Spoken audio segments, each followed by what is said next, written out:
As a new startup, I'm struggling with good examples of meaningful specifics and some things that would make my business unique.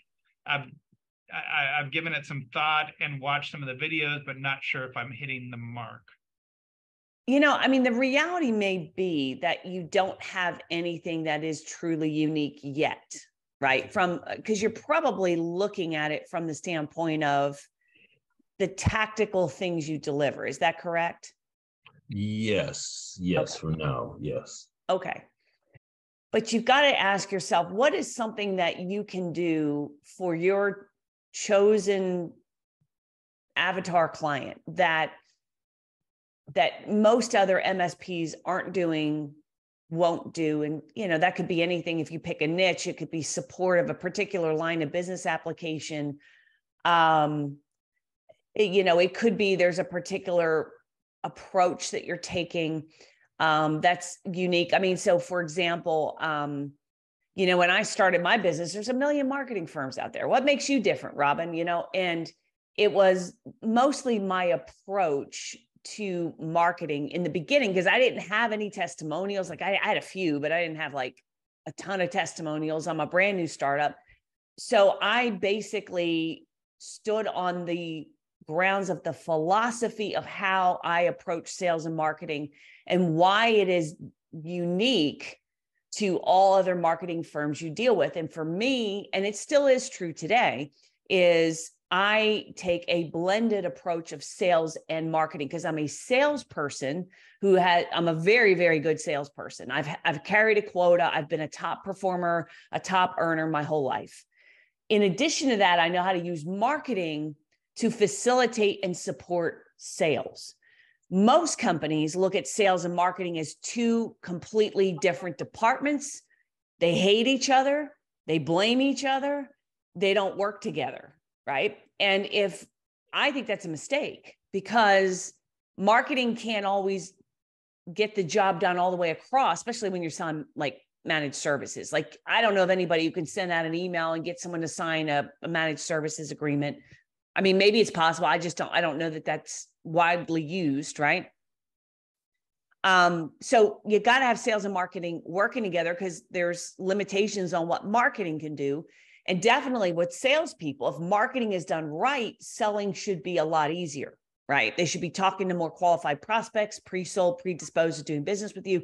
And that philosophy, that approach was very unique, because you've got marketing firms out there that will do your SEO or your website or your Facebook ads or whatever.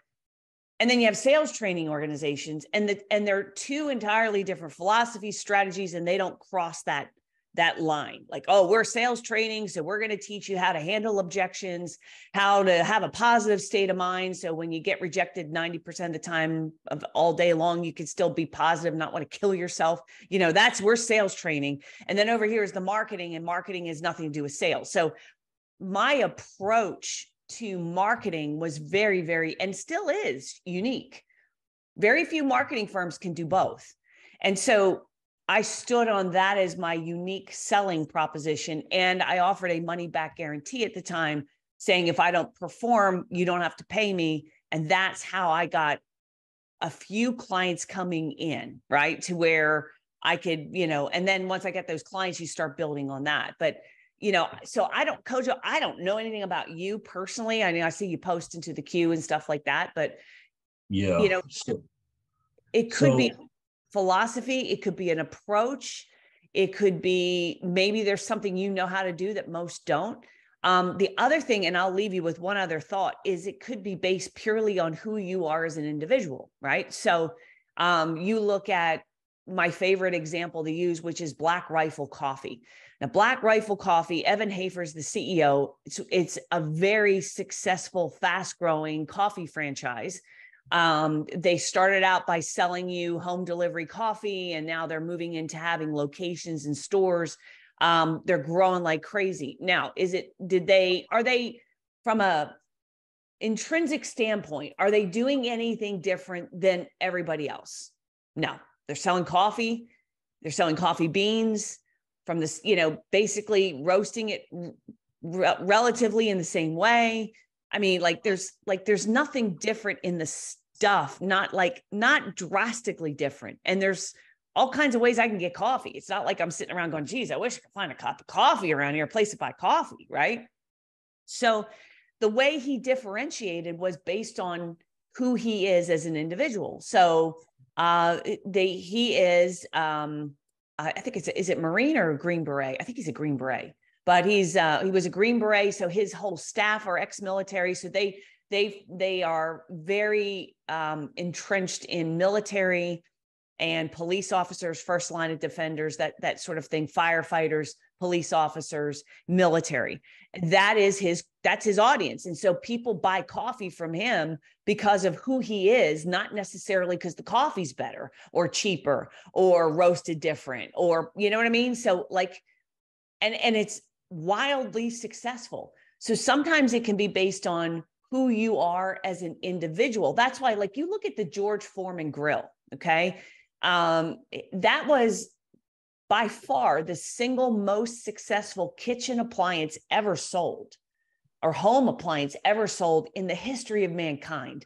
And I believe he still has the second highest paying sports endorsement, second only to Michael Jordan.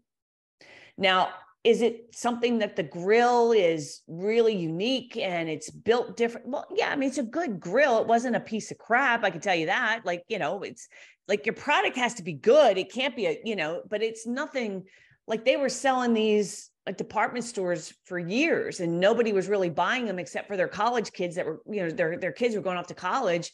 So they would have something to like cook on while they're in their dorm room and dry their socks without burning down the dorm room, right? That's who bought those stupid grills. And once George got a hold of it, based on who he was and his personality, because he said this George Foreman, if you don't know it, so he was really given a lot of crap because he was always overweight. Like as a boxer, as a fighter, he had a really hard time losing weight.